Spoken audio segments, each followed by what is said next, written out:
Bueno, no, y bueno, ya estamos igual nuevamente recordando que estamos a través de Facebook, en la página oficial Selfie Contaduría Pública UMSA y en la página de Contactualízate a través de Facebook Live. Y obviamente aquí a través del Zoom le queremos agradecer, licenciado, al maestro Rubén Centellas, ¿no? Que bueno, como todos los que hemos pasado por las aulas de la carrera de Contaduría Pública, conocemos el auditorio, ¿no? Que lleva justamente el nombre del magíster Rubén Centellas España. Es una eminencia dentro de la carrera y obviamente dentro de nuestra profesión. Ha recibido distintas distinciones, es docente emérito también de nuestra carrera. Este año estaba dictando la materia de Gabinete de Auditoría Ambiental y bueno, ha dictado muchas materias como auditoría operativa y finanzas en su oportunidad y obviamente gabinetes de los últimos cursos. Licenciado, para mí es un placer y para todos los compañeros escucharles de Maestro Rubén Centellas. Y sí, recordando, ¿no? A todos los compañeros que es un evento de manera gratuita que va a llegar para todos ustedes y bueno, cualquiera puede ingresar de manera libre a esta conferencia que la damos hoy. Y qué más que empezar con uno de nuestros docentes eméritos y un docente muy reconocido como es el maestro Rubén Centellas. Maestro Rubén Centellas, le cedo la palabra. Muchísimas gracias nuevamente por la aceptación de la invitación a este evento gratuito. Muchas gracias, maestro Centellas. Le cedo. Gracias, Ever. Hace un tiempo leí un libro que se llamaba fundamentalmente El hecho de cómo somos, de Henry Oporto. Y en este libro, pues nos hablaba mucho de las características sociales, económicas y políticas que tenemos los bolivianos. Y emergente de eso, me puse en la tarea de investigar qué características tiene nuestro país en términos de su estructura de carácter empresarial. Y de ahí proviene este tema que se llama Bolivia, país de pymes. Quisiera comentarles que la estructura empresarial de nuestro país está conformada por pequeñas y medianas empresas que constituyen el 95% de la estructura empresarial de nuestro país. Y les reitero la cifra, 95% de las actividades empresarias en nuestro país está conformada por las pequeñas y medianas empresas. Un número evidentemente significativo y importante que nos va revelando qué es nuestro país en términos empresariales. Aquí tenemos en consecuencia que este 95% de las empresas está dedicada fundamentalmente a lo que son las actividades de carácter comercial. Quiere decir comprar y vender. Y que hemos desarrollado muy poco todo lo que significa el sector de carácter industrial, porque este requiere de grandes niveles de inversión para formalizarse como tal. Entonces, la característica fundamental es que es un país, el nuestro, fundamentalmente dedicado a las actividades de índole comercial, comprar y vender. Si miramos un poco qué ha pasado con el marco legal, nos encontramos con que el año 2017, mediante la ley 947, ha señalado lo que constituyen estas empresas y su marco legal. Y ahí dice fundamentalmente que el objetivo de estas empresas es sustentarse con el uso intensivo de la fuerza de trabajo personal y familiar. ¿De quiénes? De los propietarios que hacen sus pequeñas y medianas empresas.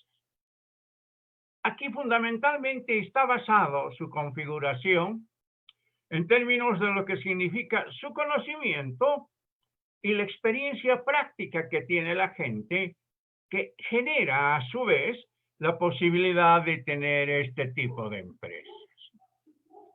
Si miramos un poco cuáles son las características generales que tienen las pymes y MIPES, nos encontramos con que hay una baja aplicación de máquinas y herramientas de trabajo.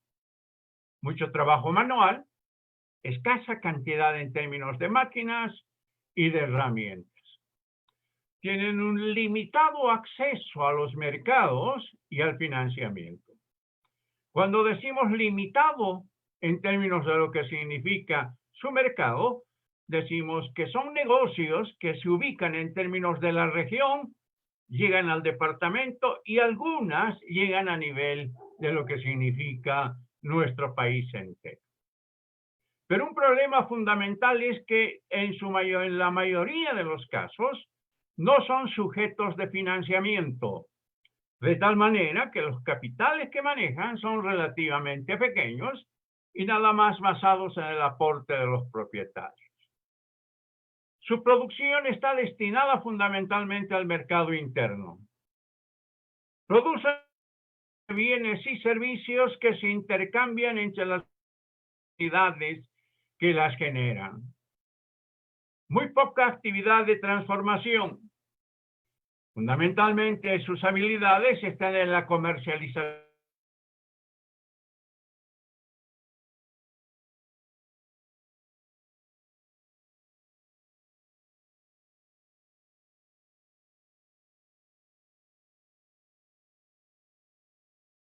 La obtención de financiamiento en el sistema bancario. Su producción está destinada fundamentalmente al mercado interno. Y esto quiere decir que a lo sumo abarca decididamente nuestro país.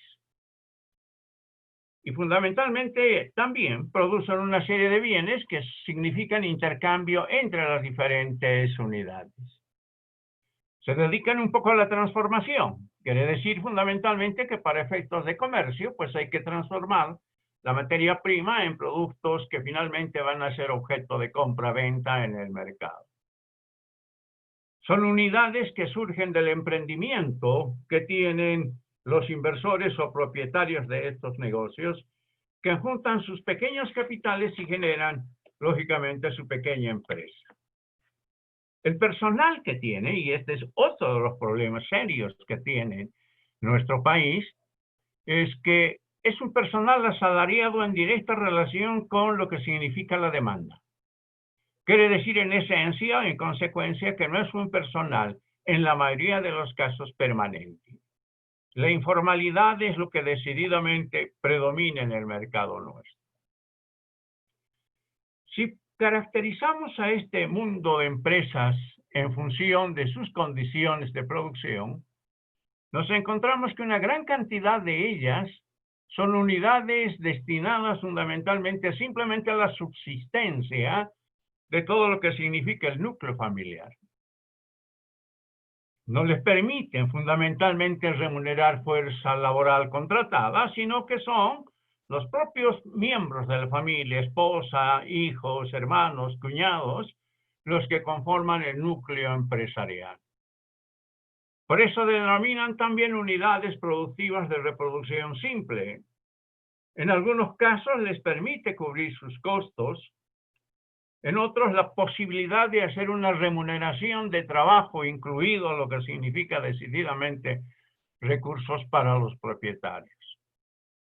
Y en otros, y este es el elemento más interesante que podríamos tener, son unidades productivas de reproducción ampliada que sí ya permite la acumulación de excedentes y la posibilidad de obtener utilidades y acumular capital.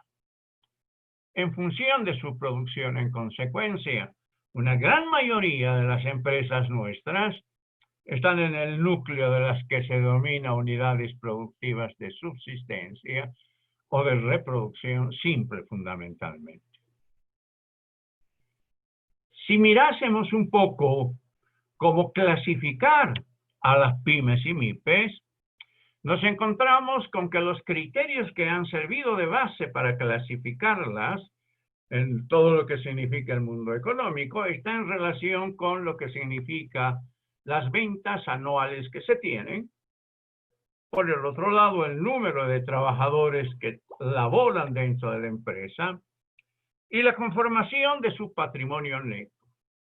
Quiere decir que tenemos tres criterios con los cuales decididamente se han ido clasificando a las empresas. El Instituto Nacional de Estadística se ha permitido categorizar a las empresas. Y esta categorización, que lo tenemos en el caso de nuestro país, no es por lo menos de características similares a los que se tiene en Latinoamérica, sino que cada país ha ido configurando la estructura en función de las características que éste tiene. Para el caso nuestro, la microempresa tiene entre 1 y 4 trabajadores. La pequeña empresa, entre 15 a 14 trabajadores. Una mediana empresa tiene entre 15 y 49 trabajadores, y en lo que el Instituto Nacional de Estadística denomina una gran empresa, señala que debería ser igual o mayor a 50 trabajadores. Este es un elemento de carácter cuantitativo que permite, lógicamente, una categorización de lo que son las empresas. Pero ahora vayamos a mirar otro detalle importantísimo en términos de lo que significa este elemento. Y nos preguntaremos cuál es la composición y la distribución de las pymes en nuestro país. ¿Dónde están ubicadas? ¿Cuáles son las regiones que van absorbiendo decididamente la mayor cantidad? El anuario de Fundempresas al 31 de diciembre del año 2019 señala que en nuestro país tenemos 327.800 actividades formales, quiere decir registradas evidentemente en Fundempresa. 327.800 empresas. De esas, entre La Paz y el Alto, están con 101.400 unidades. Quiere decir que el 31% está en estas dos ciudades. Santa Cruz tiene 95.700 unidades que representan, lógicamente, el 29%. Cochabamba le sigue con 56.400 unidades que representan el 17%.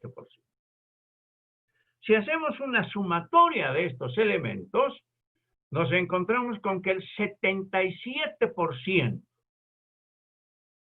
de las actividades empresarias en nuestro país están en el eje central: La Paz, Cochabamba, Santa Cruz. Quiere decir, en consecuencia, que 3 departamentos estructuran sus actividades en función de estos elementos, y 9 regiones, que son todo nuestro país, tenemos que 6 departamentos están totalmente deprimidos, con muy poca actividad en términos de lo que significa actividades de pymes y MIPYMES.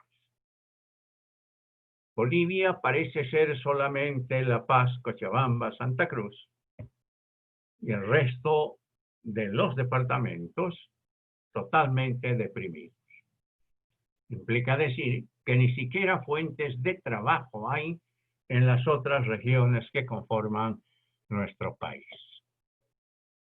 Pero lo dramático es cuando empezamos a mirar y cuál es la base empresarial que se tiene.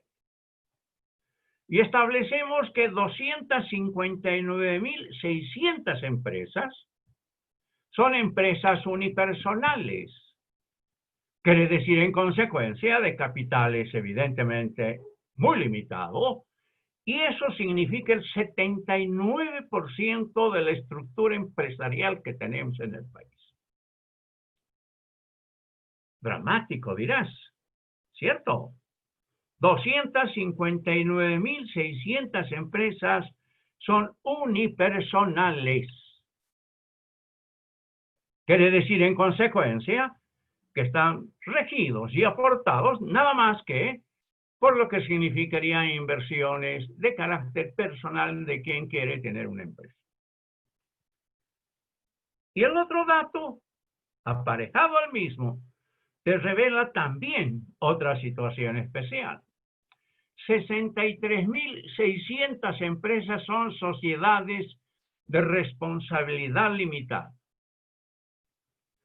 Quiere decir, en consecuencia, que las sociedades o empresas unipersonales son el 79%, las de responsabilidad limitada constituyen el 19%, y estamos hablando de prácticamente el 90% de la estructura empresarial del país son sociedades unipersonales y sociedades de responsabilidad limitada.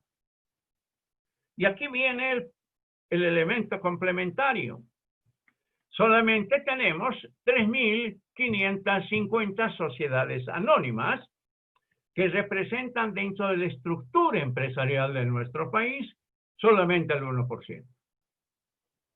Mira la cantidad de elementos que configuran la estructura nuestra. Me dirás, ¿estas sociedades anónimas son sociedades con un alto nivel de influencia en el país? Pues la respuesta es no.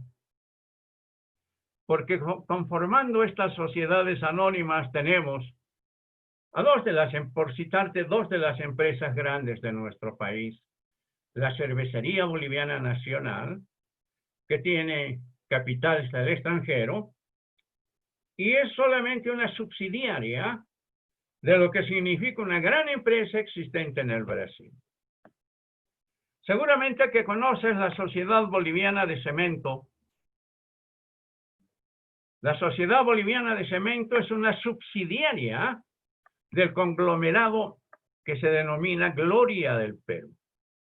Quiere decir, en consecuencia, que dos de las grandes empresas de nuestro país son subsidiarias porque sus matrices principales están en el extranjero. Pero seguiremos analizando qué pasa con la actividad económica. La venta por mayor y menor, reparación de vehículos, automotores y motocicletas, implican 120.600 unidades que representan el 37%.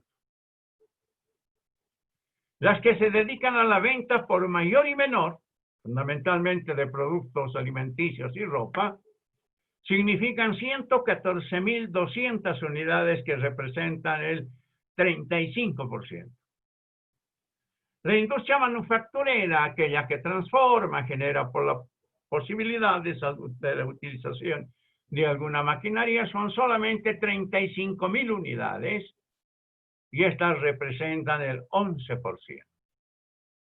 Quiere decir en consecuencia que en nuestro país la característica fundamental es comprar y vender. Y ahí tenemos prácticamente más del 80% de la estructura de nuestro país está dedicado de manera general a lo que podríamos llamar comercio. Y la industria manufacturera es de solamente 35.000 unidades a nivel nacional y eso representa el 11%.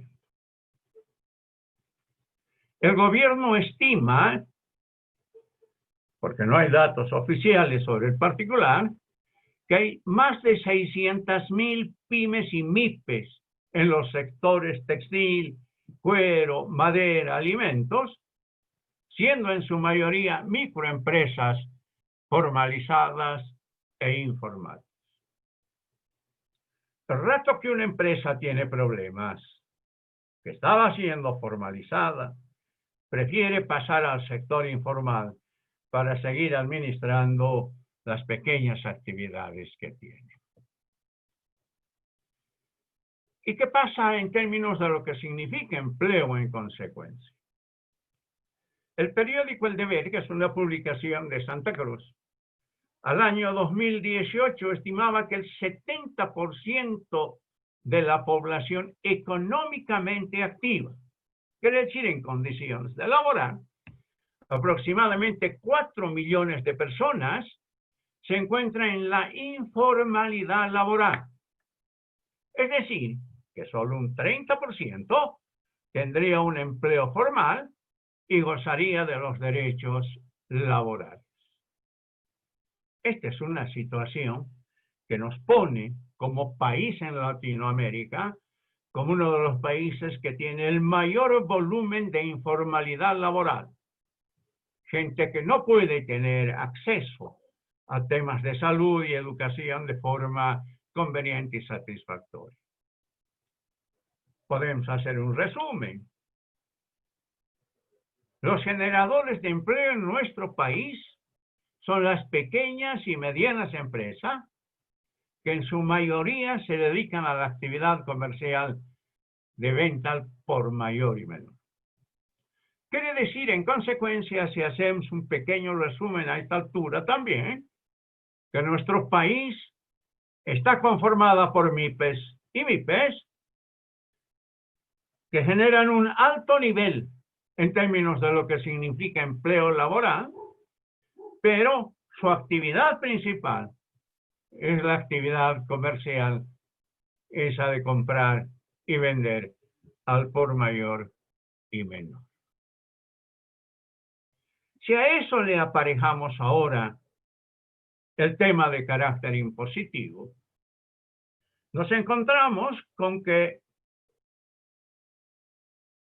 el instituto dedicado fundamentalmente a la captura de carácter impositivo ha establecido que todas las empresas que tengan ingresos o ventas iguales a mayores a 1.200.000 bolivianos están obligados a presentar un balance general, un estado de resultados, un estado de resultados acumulados, un estado de cambios en la situación financiera, notas a los estados financieros, dictamen de auditoría externa,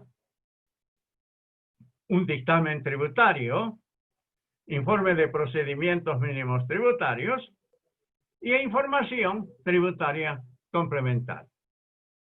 Estos son los requisitos que el Servicio Nacional de Impuestos establece para que todas las empresas que tengan un importe superior de ingresos o de ventas superiores a 1.200.000 presenten este conjunto de estados financieros.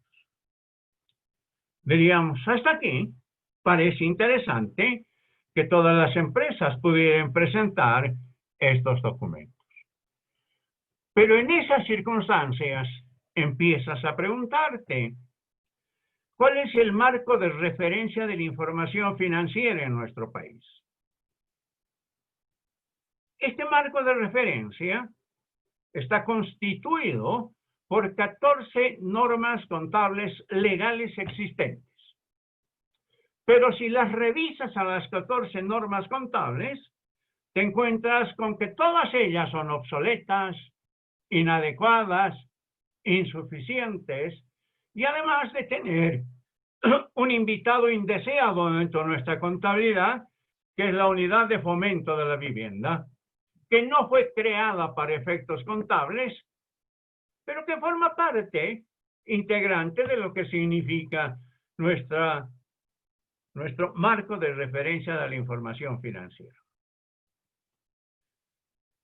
Yo te diría que casi ninguna empresa prepara un estado de impacto de la unidad de fomento de la vivienda en sus estados financieros para saber cómo impacta decididamente este elemento dentro de lo que constituye la contabilidad y cómo la distorsiona prácticamente a nuestra contabilidad. Al margen de eso, nos encontramos con que la norma contable número 3 revisada y que sirve de base para la preparación de nuestros estados financieros, tampoco es interpretada de manera conveniente y satisfactoria. O sea que al margen de que todas las normas son obsoletas, inadecuadas e insuficientes, todavía tienes la complicación de que la norma contable 3 no la aplicas de manera satisfactoria. Dos casitos, nada más que para que tengamos en mente aquello. Tema de los inventarios. La norma contable 3 establece que los inventarios se deben presentar en la fecha de corte de operaciones a costo o mercado el que fuera el menor. Eso lo decimos lo comentamos y lo explicamos, pero no lo calculamos de forma satisfactoria. Porque ¿qué está haciendo? Y te diría que en un elevado porcentaje nuestras empresas agarran los inventarios a la fecha de corte de operaciones, lo multiplican por lo que significa la unidad de fomento y creen que ese importe es el que debería estar en los estados financieros. Y no lo comparan contra los precios de mercado. De manera tal que los inventarios están, por cierto, contaminados mínimamente y estamos o sobreestimando o subestimando el importe de los inventarios. Vamos a mirar qué pasa con los activos fijos. Todas las empresas tienen activos fijos. Por eso es que te lo pongo de ejemplo también. En el caso de los activos fijos, la norma contable 3 establece que ningún activo debe tener un importe superior en el momento de la presentación en los estados financieros a su valor neto de realización. ¿Y qué significa el valor neto de realización? Significa el valor de mercado que se hace en nuestro país. Se tienen los saldos de inventario de activos fijos en la fecha de corte de operaciones, se lo multiplica por la unidad de fomento de la vivienda y se cree que ese importe es el que deberían tener los activos fijos. Otra vez, o estamos sobreestimando o subestimando los activos fijos en términos de lo que significa la propuesta de carácter contable que se tiene. Porque el rato que nos dice que ningún activo debe tener un importe superior a su valor neto de realización, implicaba que los activos fijos, después de ser reexpresados, debieran ser comparados contra sus valores de mercado. Y alguien me decía, Rubén, pero es que no es factible determinar los valores de mercado.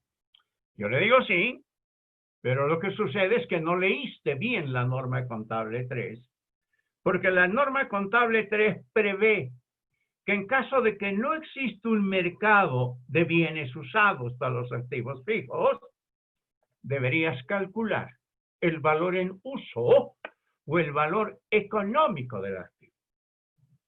Esto implica, en esencia, que tengo que administrar los activos fijos para saber cuál es el rendimiento que me van a generar a medida que va transcurriendo el tiempo. Los activos fijos son generadores de flujos de efectivo de carácter positivo en una empresa.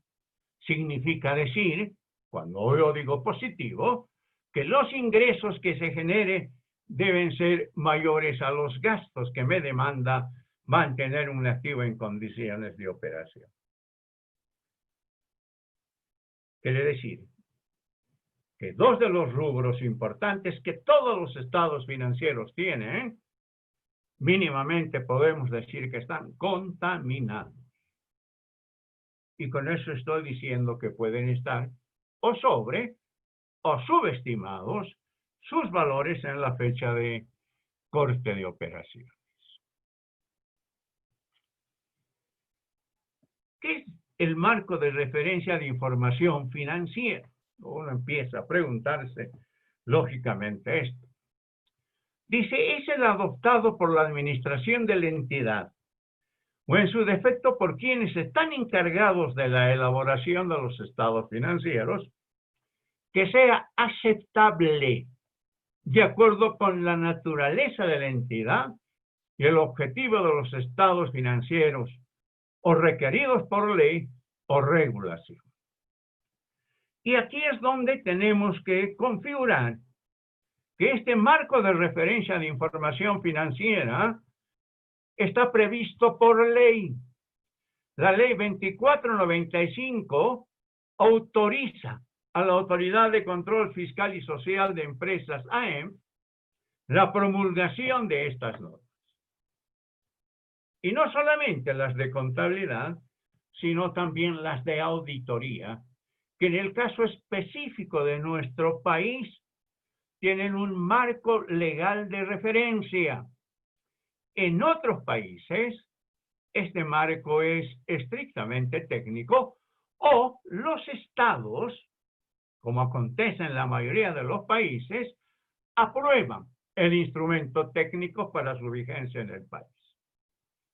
Nosotros estamos ahí decididamente anclados en el pasado y mirando por el retrovisor, porque las normas contables nuestras, las 14, son de características legales y en tanto el gobierno no las modifique, vamos a seguir decididamente aplicándolas. Pero si a eso le aparejamos decididamente, ¿cuál es la responsabilidad que tiene la gerencia en términos de la preparación de los estados financieros? Nos encontramos con un tema que es importantísimo. Que la gerencia es responsable de la preparación de los estados financieros y que este marco de referencia debe ser aceptable.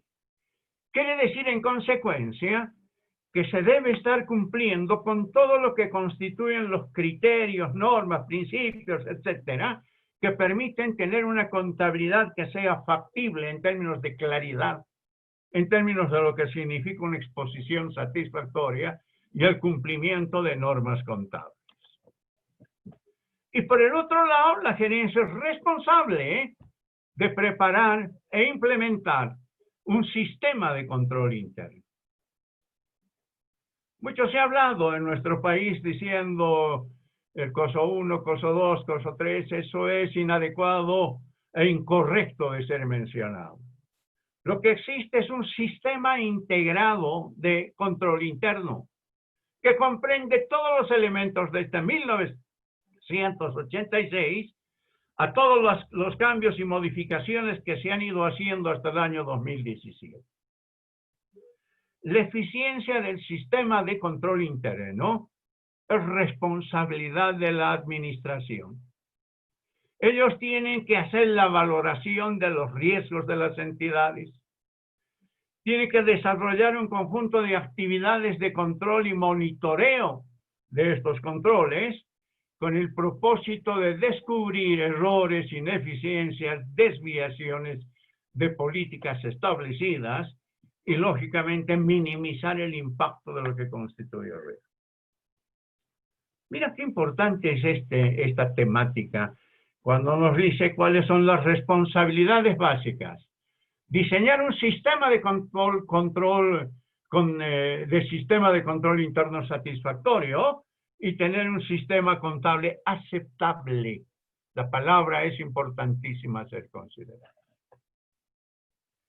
Pero como esos estados financieros que Impuestos Nacionales me solicita que decididamente les presente, me acompañan que debo presentar con lo que constituye decididamente un informe de auditoría. A partir del año 2018, el Consejo Técnico Nacional de Auditoría y Contabilidad ha puesto en vigencia en nuestro país lo que son las NIA. Y como había una norma legal que no se la podía cambiar, había que adecuarla a las características de la aprobación. Nuestro país ha establecido, en consecuencia, que en términos de auditoría se debe aplicar la norma de auditoría número 1, que es legal, más todas las normas NIA. A este conjunto nosotros lo denominamos ahora normas de auditoría generalmente aceptadas. Está muy bien. Ese conjunto es la base, en consecuencia, para la preparación de los informes de auditoría que hoy las pymes y MIPES están presentando. ¿Y qué nos pide las NIA? Que el auditor señala que debe cumplir con los requerimientos establecidos por las NIA relevantes al momento de planear y desempeñar una auditoría. Estos requisitos soportan cada objetivo del auditor. que pide la NIA 200, si aplico este criterio. Que lo primero que debo hacer es una evaluación del sistema de control interno. Las pymes y MIPES tendrán diseñado, elaborado un sistema de control interno satisfactorio, un sistema de carácter contable también fiable. Y aquí nos solicita fundamentalmente esta precondición para la auditoría con NIAS, que el auditor debe entender las normas completamente y por ende entender sus objetivos y aplicar sus requisitos de modo apropiado, y que constituirán estos la base de su dictamen de auditoría. Y nos dice además, en casos que el auditor juzgue necesario desviarse de un requisito de la norma, para lo cual deberá llevar a cabo procedimientos de auditoría alternativos si es que pretende lograrse el objetivo del auditor. Quiere decir, en consecuencia, que yo podría desarrollar un conjunto de procedimientos de auditoría alternativos, pero que ya me van generando una dificultad respecto de su aplicación. Y aquí está lo interesante. Para determinar la aceptabilidad del marco de referencia, el auditor puede recurrir a las normas de información financiera establecidas por organizaciones autorizadas como lo son las normas internacionales de auditoría financiera, o sea, las NIF. Pero resulta que las NIF no tienen vigencia en nuestro país. No porque el Consejo Técnico no lo quisiera, sino es porque el gobierno no decidió la aplicación de las NIF en el caso de nuestro país. Estamos ahí en el limbo, enclavados decididamente en el pasado, porque somos el único país de Latinoamérica, escúchenme bien, el único país de Latinoamérica que no tiene aprobadas las NIF. Y les reitero, no porque el Consejo Técnico no lo desee, ni la profesión tampoco, sino esta es una decisión de carácter gubernamental. Si no tienes las NIF, podrías tener para el caso específico de las empresas, fundamentalmente de carácter público, que hoy son un número significativamente importante, las normas internacionales de contabilidad del sector público, que no las tenemos tampoco vigentes en nuestro país. Yo otra vez te vuelvo a decir, somos el único país latinoamericano que no tiene aprobadas las normas internacionales de contabilidad del sector público. O sea que no tenemos nada, ¿no? Y el tercer elemento son los principios de contabilidad promulgados por una organización autorizada, caso de nuestro país. Pero ahí tenemos 14 normas, todas inadecuadas, obsoletas, insuficientes, etc. Y aquí viene la recomendación que se debería cumplir. El auditor, al hacer la comparación de los marcos de referencia con las normas locales, y si encuentra diferencias relevantes, debe determinar si el marco es aceptable y no conduce a estados financieros engañosos. Si comparamos las NIF con las 14 normas contables bolivianas, no amerita un proceso de comparación. Las diferencias son notables. Lo propio pasa con las normas de contabilidad del sector público. No son comparables bajo ningún aspecto. En consecuencia, si yo me acojo estrictamente a estos criterios, qué difícil, porque lo que me están diciendo que como requisito previo, yo hago una comparación de los marcos de referencia que la SNIA tiene con las normas locales y establezco que esta comparación no es aceptable, esto me conduce a estados financieros de características engañosas. hace un momento y cuando hablaba de inventarios y de activos fijos, que todas las empresas tienen, y yo decía que ahí decididamente están contaminados, estaríamos enfrente de una situación de esta naturaleza. Emergente de todo esto, yo digo, debemos hacer un debate de cara a la profesión y al país. No le debemos engañar más a nuestra profesión y no le debemos engañar más a lo que significa la realidad que tenemos en el país. Debemos analizar qué somos como país. Más del 95% de las actividades empresarias en nuestro país son pymes y MIPES. 1% son sociedades anónimas. La realidad dice que decididamente tenemos que adecuar un conjunto de acciones a la realidad que tenemos en el país. No hay que soñar, hay que ser realistas. Y decididamente digo yo, ya no nos engañemos más. Nos miraremos un poco haciendo crítica y autocrítica para saber dónde estamos, qué somos, qué tenemos. ¿Podemos seguir pensando en las NIF plenas? Que en su caso le servirán para el 1%, porque ahí sí se tiene responsabilidad para con la sociedad.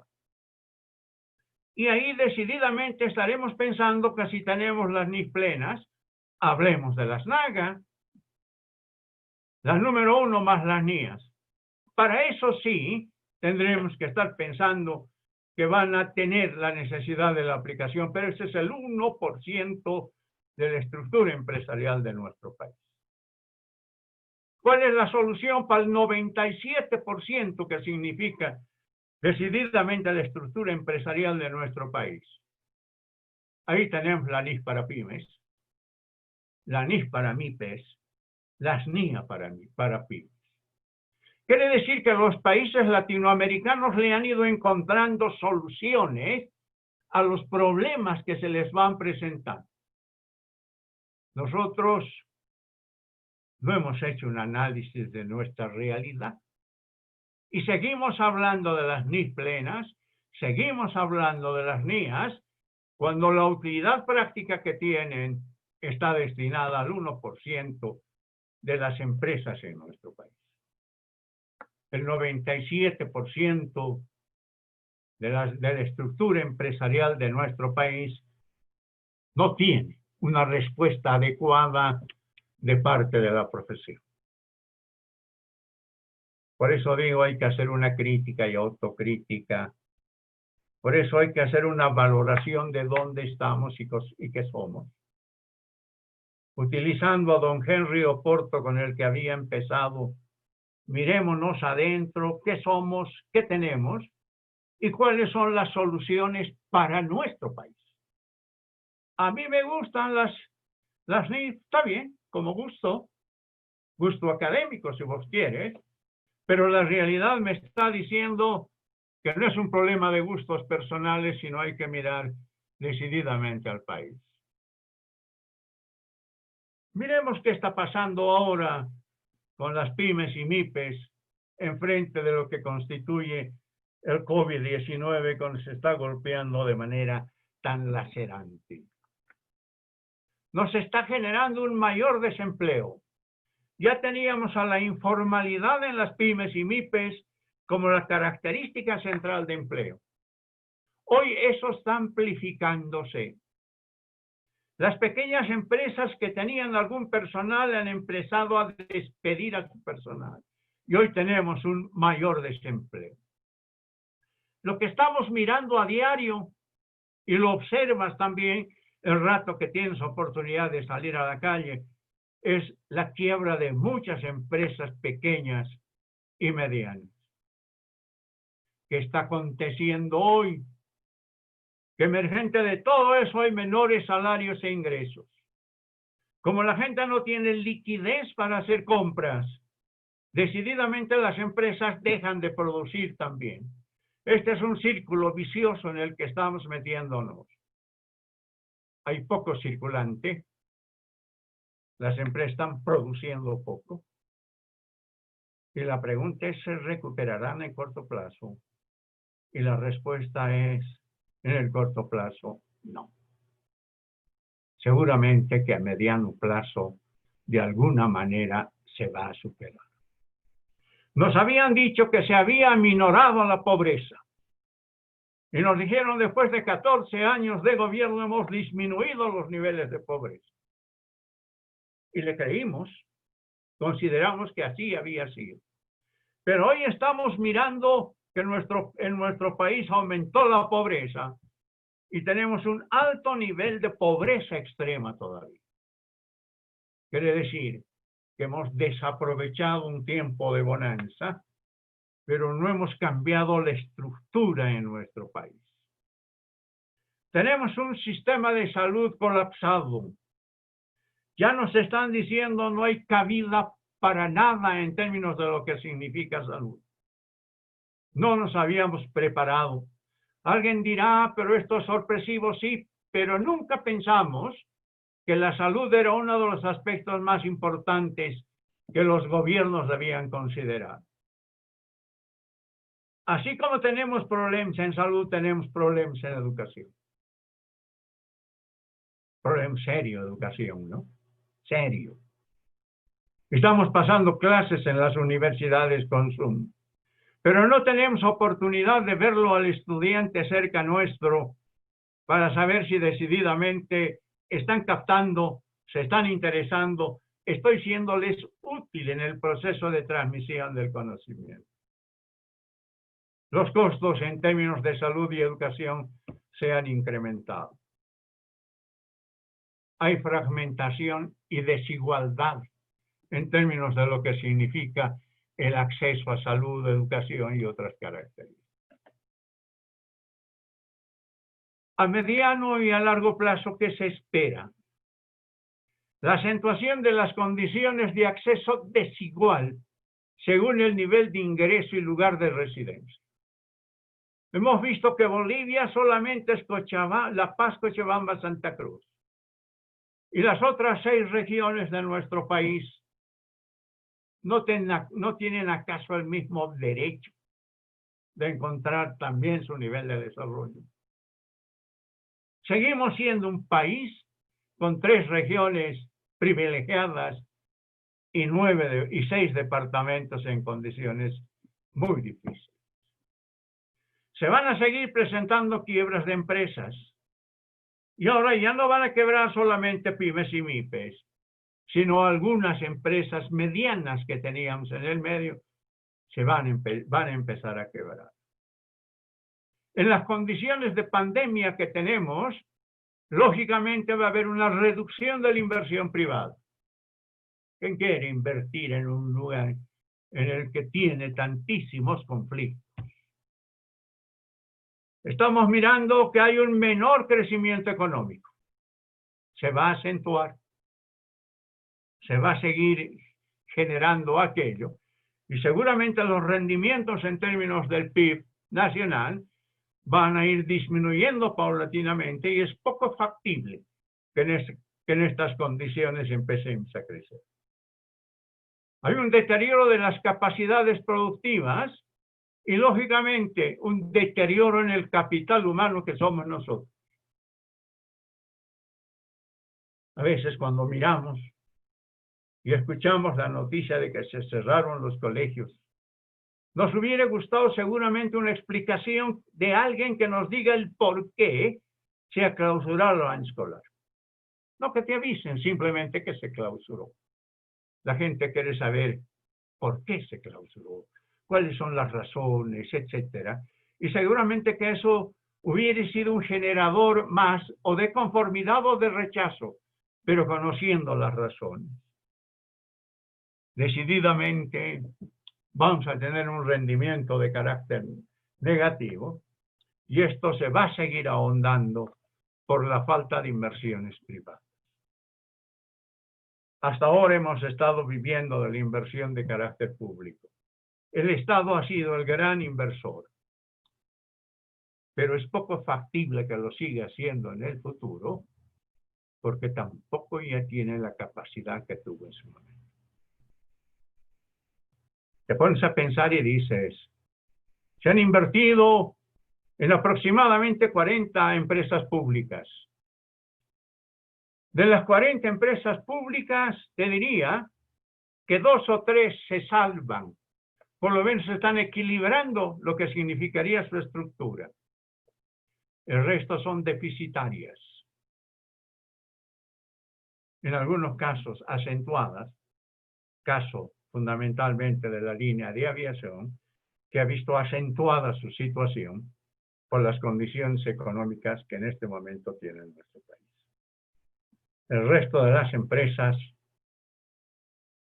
poco o nada se sabe. Pero seguramente también vos querés saber qué pasa con la mayor empresa de nuestro país, que es, sin lugar a dudas, Yacimientos Petrolíferos Fiscales Bolivianos. ¿Tendrá un sistema de contabilidad satisfactorio? ¿Será confiable? ¿O se estará manejando con conceptos que pertenecen decididamente también a lo que significan decididamente resabios del siglo XX? Y yo te puedo decir que no tiene un sistema de contabilidad como el que debiera tener la empresa más importante de nuestro país. En Latinoamérica, para no irme muy lejos, todas las empresas públicas de ese volumen tienen aplicación de las NIFLEX, porque tienen responsabilidad para con nosotros, para con nuestro país, para contigo, para con todos los ciudadanos que estamos aquí. No tiene contabilidad de esa naturaleza. Pero también es bueno hablar, así como se mira para atrás, es bueno ver qué puede pasar para adelante. Las pymes y MIPES tienen una ventaja. Son unidades pequeñas en términos de lo que significa decididamente su estructura. Esta estructura pequeña le va a permitir reciclarse en términos de las actividades futuras.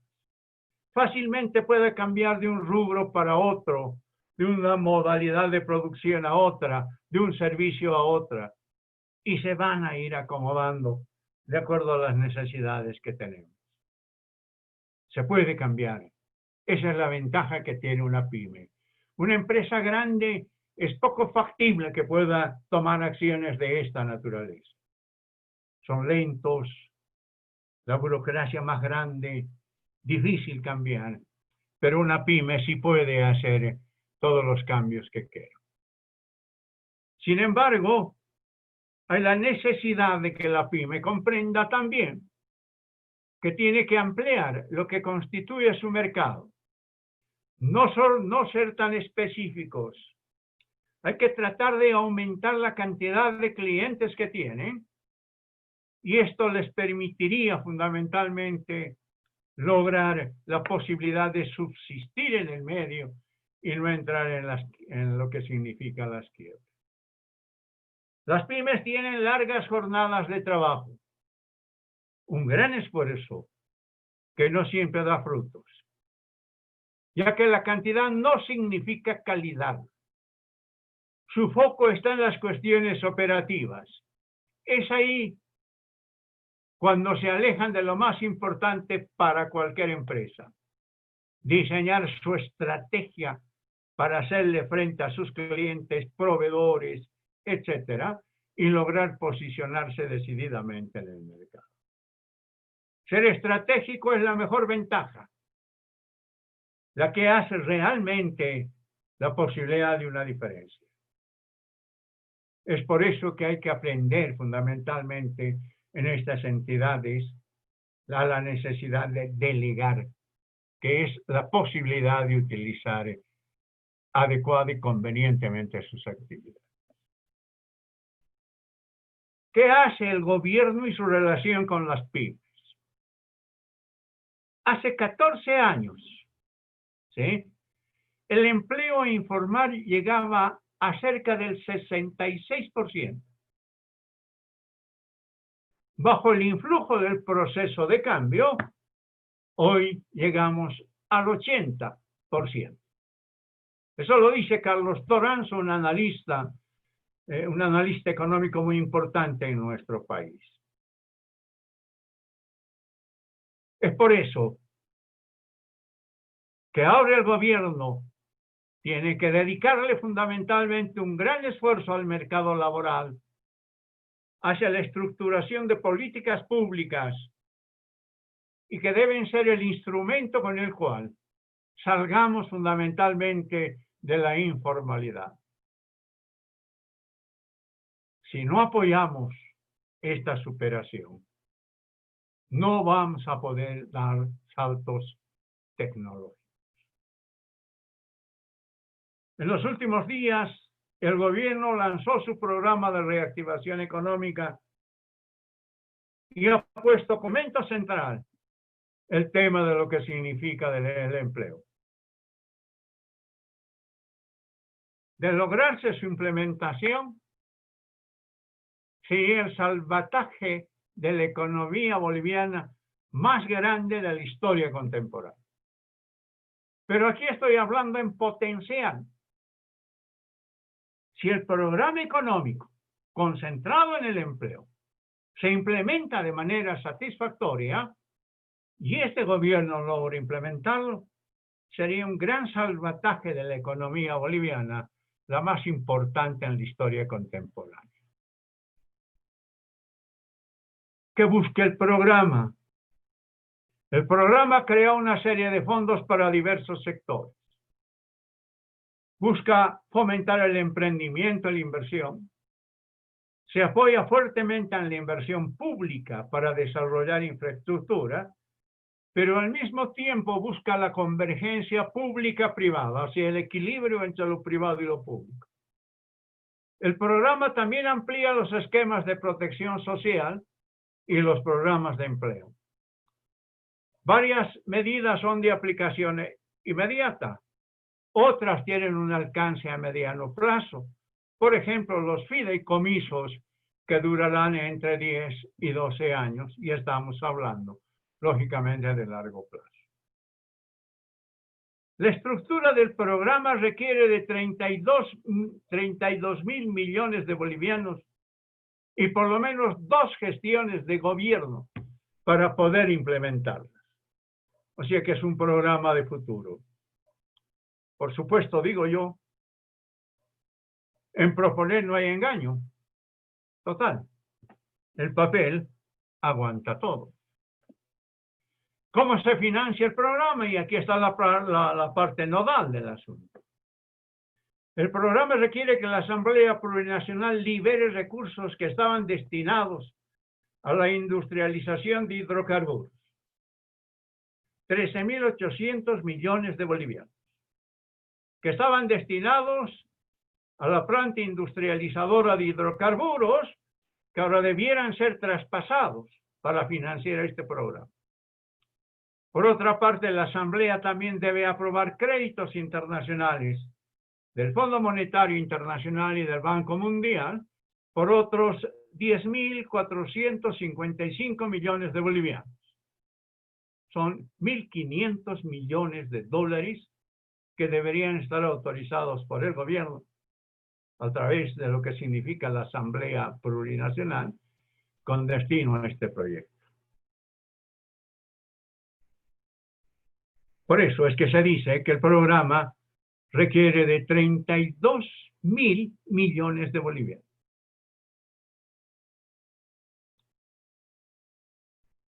Para ejecutar este programa, el 76% de los recursos está en manos del Parlamento. ¿Lo aprobará? Es la pregunta que hay que hacerse. Porque si no lo aprueba, el programa no camina. Gonzalo Chávez, otro economista muy importante en nuestro país, nos dice: billetera congresal mata galán tecnócrata. Quiere decir que el programa depende de la Asamblea Plurinacional.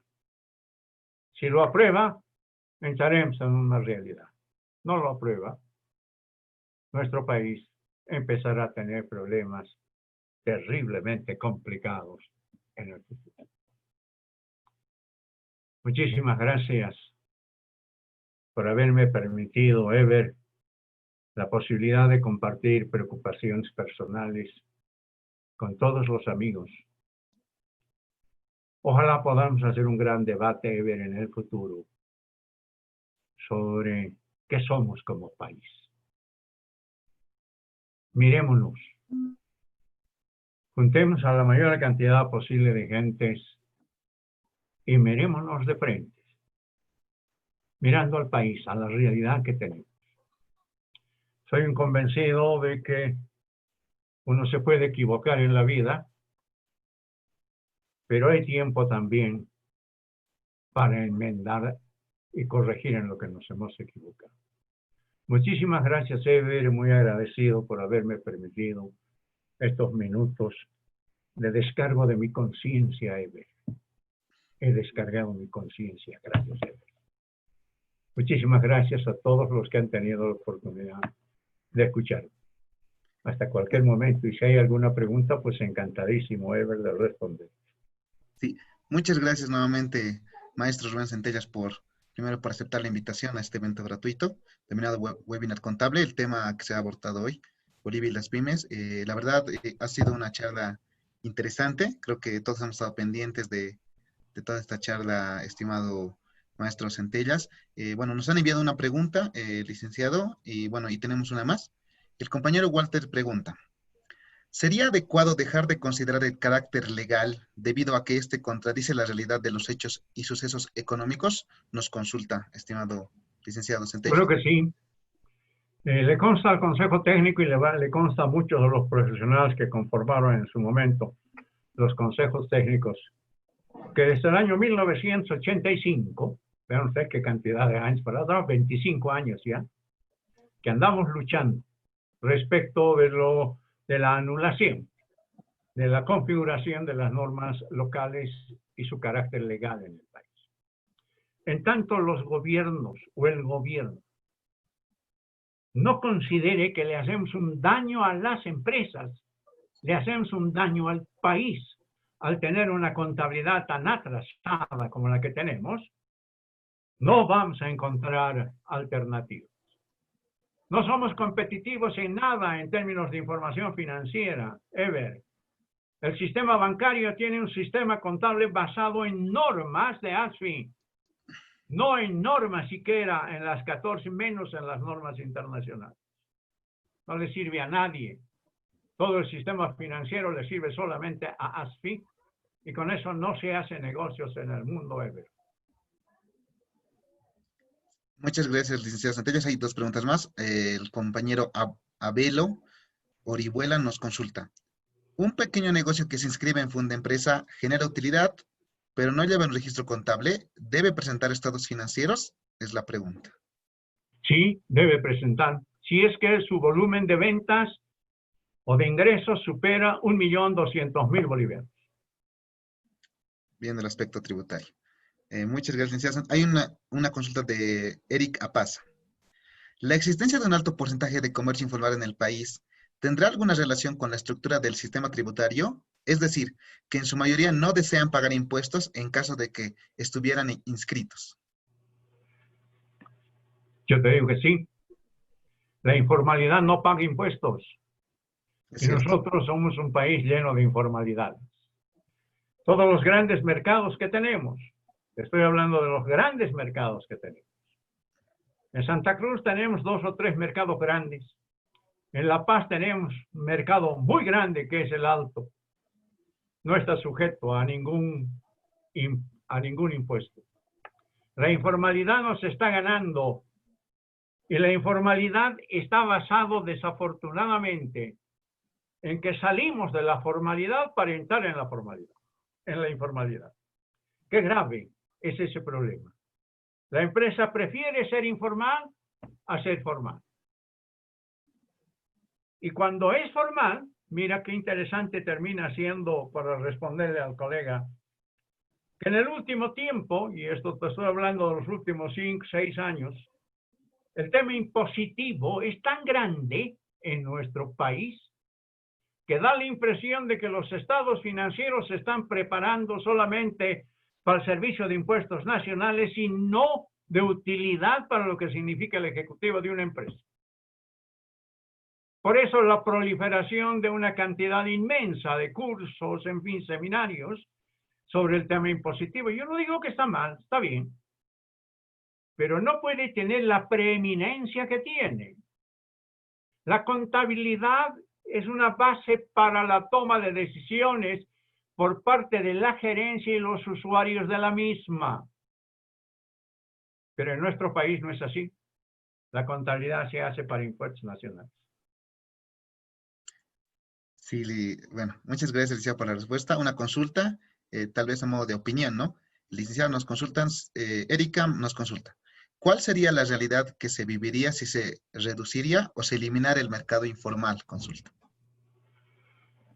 A ver, varios de los países, y no voy a irme muy lejos aquí, Chile y Perú, han ido reduciendo la informalidad con acciones de concientización de índole tributaria fundamentalmente. Y esto es lo que hay que generar en el país, un nivel de conciencia tributaria en la población, que todos nos acostumbremos a pedir factura por cualquier servicio. Pero hemos hecho en la cultura nuestra sin factura y hazme un descuento. Y esa es la cultura del medio. Y no tiene sanción, Ever. Para eso son los fedatarios. El fedatario es un personaje que debería ir controlando lo que significa la emisión de la factura. Una sanción a quien no emite factura y una sanción también a quien no exige su factura. Eso es una cultura, Ever. Y hay que generar. Está bien, hay una consulta más, estimado licenciado. Nos consulta la compañera Marcia Ocampo. Licenciado Centellas, realmente es preocupante la situación en que vivimos en nuestro país, pero como nos preguntamos una vez más, ¿cómo somos? Según los datos estadísticos que nos presentó, es muy preocupante. ¿Cuáles serán las causas o razones que existen de que el porcentaje sea tan alto en la base empresarial sobre las empresas unipersonales? ¿Considera que eso es malo para nuestro país? Atentamente, Marcia Ocampo. Marcia, totalmente negativo. Porque mira que han pasado 14 años en los que teníamos una cantidad inmensa de recursos y no nos ha permitido modificar la estructura empresarial de nuestro país. No hemos cambiado en nada. Desafortunadamente, 14 años que no han significado un verdadero desarrollo económico de nuestro país. El día de ayer leía un artículo de una compañera que decía, antes éramos del tercer mundo, y ella decía en el periódico Hoy, ahora somos del quinto mundo. Ya no estamos siquiera en vías de desarrollo.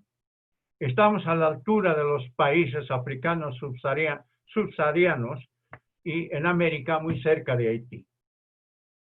No nos estamos desarrollando porque no estamos incentivando. Hemos pensado que el país debiera desarrollarse a través de empresas públicas, pero que no han cumplido su cometido. Y si te preguntas y dices, solamente es obra de este gobierno, perdón, del anterior gobierno haber hecho las empresas, yo te digo que no. Desde el año 1925 hemos intentado hacer empresas públicas. El último gran ejemplo es la Corporación Boliviana de Fomento Empresa de Empresas.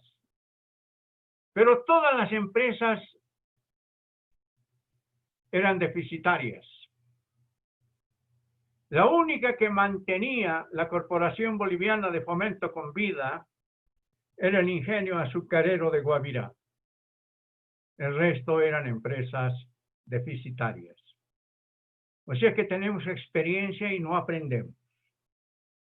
Qué grave es ver cuando no miramos para atrás tampoco para aprender y visualizar nuestro futuro. Bien difícil salir.